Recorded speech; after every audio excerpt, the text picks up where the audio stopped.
Salut tout le monde, j'espère que vous allez bien. Je vous retrouve aujourd'hui dans une vidéo que vous m'avez énormément demandé, donc je vais vous parler de mes séries télé préférées, puis je me suis dit que c'est un bon moment de l'année pour vous en parler parce qu'on approche des vacances de Noël. Je sais qu'il y en a plusieurs d'entre vous qui vont être en vacances d'école, en vacances de travail, et il n'y a pas de meilleur moment que pendant les vacances pour regarder des séries, donc j'espère que ça va vous inspirer et que vous allez aimer la vidéo, et sur ce, ben c'est parti!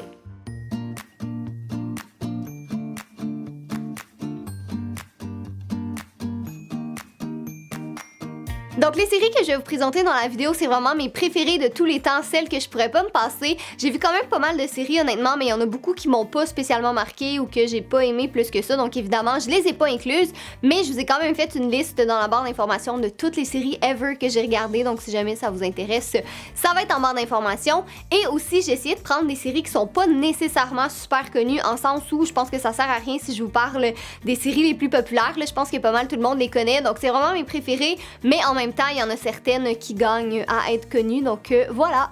Aussi, une dernière petite chose, on reste respectueux des autres, pas de spoilers dans les commentaires s'il vous plaît, je sais qu'il y en a plusieurs d'entre vous qui auront peut-être pas vu les séries dont on va parler, donc juste pas de spoilers s'il vous plaît. Donc la première série que je voulais vous parler, c'est probablement la plus connue de toute la vidéo et c'est Grey's Anatomy, donc c'est super vieux, ça fait 15 ans que ça existe, là, il y a 15 saisons, mais il y a quand même pas mal de gens dans mon entourage à qui j'en parle qui n'ont pas vu la série, puis moi c'est vraiment ma préférée ever, c'est celle que je regarde en boucle et que je me tanne pas, donc c'est pour ça que je me suis dit que j'allais vous en parler si jamais vous savez pas c'est quoi. Donc c'est une série médicale, on va suivre Meredith Grey qui est une interne médicale, donc elle commence à travailler dans un hôpital pour devenir chirurgienne. Donc on suit vraiment son histoire, celle de ses collègues de travail, il y a du drame, il y a de l'amour, puis aussi sa mère aussi qui est une chirurgienne super réputée dans le domaine. Donc on va vraiment suivre tout ça dans un fond d'hôpital et tout ça, parce qu'évidemment c'est des médecins, donc ça se passe dans des hôpitaux. Et moi j'avais quand même peur avant de le regarder honnêtement, parce que je suis pas fan de tout ce qui est médical. Tu sais, j'ai pas peur du sang, mais j'ai vraiment une phobie de tout ce qui est vomi et autres déjections corporelles, si je peux dire ça comme ça. Fait que je voulais pas trop le regarder, mais finalement c'est vraiment pas si pire que ça honnêtement. Puis pour vous dire, il y a très peu d'épisodes que j'ai été incapable de regarder parce que ça me dégoûtait trop ou quoi que ce soit. Donc si jamais vous aimez les séries médicales, c'est vraiment ma préférée de tous les temps, je l'aime trop, j'adore les personnages, c'est super attachant. C'est pas une série qui est trop prenante non plus, en sens où vous pouvez faire autre chose en même temps, vous avez pas besoin d'être scotché devant votre écran pour pas avoir peur de rien manquer. Ça se base vraiment sur l'histoire, sur le dialogue des personnages, mais c'est assez lent malgré le fait qu'il y a beaucoup d'action. C'est pas quelque chose que vous devez absolument le voir chaque milliseconde, sinon vous comprendrez rien. Donc moi je pense que j'ai vu les premières saisons au moins 8 fois chacune. Team Grace. La deuxième série que je voulais vous parler, ça s'appelle The Rain, et ça c'est post-apocalyptique, donc ça se passe en Scandinavie, plus précisément au Danemark, et ça se passe le jour où la pluie devient toxique. Donc la pluie va transporter un certain virus, puis à son contact, les humains vont mourir. Donc malheureusement, une bonne partie de la Scandinavie a été éradiquée parce que les gens ont pas pu trouver refuge, donc ils sont morts des suites de la pluie. Mais il y a certaines personnes qui ont pu rester en sécurité, donc ils sont pas morts de ça, dont Simone et Rasmus, qui sont des frères et sœurs. Leur père est un scientifique et il a pu les cacher dans un bunker avant de partir. Donc pendant 6 ans, Simone et Rasmus étaient tout seuls dans un bunker et ils ont fini par sortir avec un autre groupe de survivants pour aller voir qu'est-ce qui se passe. Est-ce que la pluie est toujours toxique? Est-ce qu'il y a d'autres survivants ailleurs? Donc ils vont faire un périple sans fin dans tout le pays en fait pour voir qu'est-ce qui va se passer avec ça. Puis ça franchement c'est une série qui est excessivement prenante. Il y a 8 épisodes, mais à chaque épisode tu veux toujours en savoir plus. On en apprend sur les différents personnages, qu'est-ce qui les a menés là, qu'est-ce qui se passe, c'est quoi leur drame, leurs aventures et tout ça. Puis sincèrement, à un certain point, j'étais tellement dans l'histoire qu'il a commencé à pleuvoir dehors, puis je me suis moi-même demandé si la pluie était toxique, pour tout vous dire. Mais j'ai beaucoup aimé, c'est super différent de ce qu'on voit habituellement, donc c'est pour ça que je vous la recommande énormément. Là, c'est très court, en 8 épisodes, je veux dire, ça se regarde quasi en une journée à la limite si vous avez rien à faire, mais moi j'ai vraiment adoré. La prochaine série, c'est celle que je regarde en ce moment et ça s'appelle The Flash. Donc c'est l'histoire de Barry Allen, qui est un jeune scientifique dans la vingtaine qui travaille pour la police de sa ville. Et en fait, Barry, quand il avait 11 ans, il a vu sa mère se faire tuer devant lui par une entité mystérieuse. Et malheureusement, c'est son père qui a été accusé à tort du meurtre. Donc il a été envoyé en prison malgré le fait que Barry a toujours dit que son père était pas relié à ça. C'était vraiment quelque chose de mystérieux qui avait tué sa mère. Donc plusieurs années plus tard, il y a un accident qui se passe dans la ville. Donc il y a un accélérateur de particules qui explose explose et Barry se ramasse dans le coma parce qu'il est touché suite à cette explosion-là. Et à son réveil, il se rend compte qu'il a des pouvoirs, donc celui de pouvoir courir à toute vitesse. C'est vraiment l'homme le plus rapide sur la planète. Et là, Barry, pendant un petit moment, il y a comme deux identités. T'sais, il y a Barry Allen, le scientifique qui travaille pour la police, il y a sa famille, ses amis, et il y a The Flash, le super-héros masqué qui va aider à travailler avec la police un petit peu ici et là pour contrer le crime. Par contre, il va vite se rendre compte que malheureusement, il y a d'autres personnes qui ont été touchées par l'accélérateur de particules qui ont des pouvoirs eux aussi, mais malheureusement, ils vont pas s'en servir comme lui pour faire le bien. Donc avec ses amis au laboratoire scientifique, il va falloir qu'il découvre qu'est-ce qui s'est passé exactement, qu'est-ce qu'il peut faire tout en combattant les autres personnes qui sont appelées les méta-humains. J'étais pas certaine d'aimer ça au départ parce que je suis vraiment pas une fille qui aime les super-héros, honnêtement, je suis vraiment pas fan, mais Jay m'avait conseillé de le regarder parce qu'il avait vraiment beaucoup aimé, puis sincèrement, j'ai adoré. Il y a de l'action à n'en plus finir. Dès le premier épisode, j'étais vraiment comme scotchée sur mon siège, puis je voulais regarder le reste.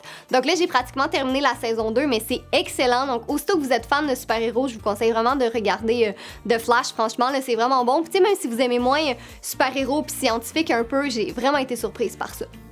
La prochaine série, ça s'appelle Le Chalet, et là, je vous parle de la série française parce que je sais qu'il y a une série au Québec qui s'appelle comme ça, mais là, ça n'a rien à voir, là, je vous parle vraiment de la série française. Donc ça se passe à Valmoline, qui est un village fictif dans les Alpes françaises, et on va suivre l'histoire de plusieurs jeunes qui ont vécu toute leur vie à Valmoline et qui vont se retrouver tout le monde ensemble le temps d'un week-end dans un chalet. Dès leur arrivée au village, ils vont vite se rendre compte qu'il y a plusieurs accidents qui font qu'ils sont coupés de toute civilisation, donc déjà la ville la plus près est à 3 heures de Valmoline et ils n'ont plus accès au pont pour aller à la ville et le réseau a été coupé, donc ils peuvent plus appeler personne. Également, on va se rendre compte rapidement qu'il y a plusieurs personnages qui ont l'air un petit peu bizarres puis qui semblent avoir des choses à cacher.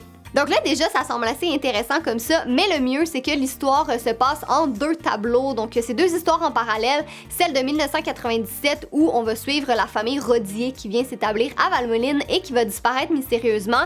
Et 2017, qui est 20 ans plus tard. Donc, c'est les mêmes personnages qui vont avoir vieilli, qui se retrouvent à Valmoline. Et on va voir que la disparition des Rodier est pas mal plus spéciale que qu'est-ce qu'on pense. J'ai adoré cette série. Je pensais pas l'aimer autant parce que plusieurs critiques disaient que c'était pas nécessairement excellent puis qu'il y avait mieux, mais moi je l'ai vraiment beaucoup aimé, sincèrement. Je l'ai vu 3 fois pour tout vous dire, puis j'ai encore préféré la 2e et la 3e écoute parce que dans cette série, chaque plan de caméra est important, chaque dialogue est important, il y a plein de petits indices qui sont semés un peu partout. Il y a des trucs que j'avais découverts au bout du 3 ou 4e épisode, mais il y en a d'autres que j'ai vraiment été surprise parce que je m'attendais absolument pas à ça. Donc si vous aimez quelque chose de mystérieux puis d'intriguant, sincèrement, moi je l'ai vu 3 fois, mais je pense que je vais le revoir encore une fois parce que j'ai juste trop adoré cette série. Ma prochaine série coup de cœur, ça s'appelle Spartacus. Donc ça se passe à l'époque de la République romaine et à cette époque-là, tous les gladiateurs étaient des esclaves. Donc les gladiateurs, c'est ceux qui allaient dans les arènes pour se battre devant un public. Puis c'était vraiment, ils se battaient au bout de leur sang jusqu'à temps qu'il y en ait un qui crève dans d'atroces souffrances. C'est vraiment très joyeux.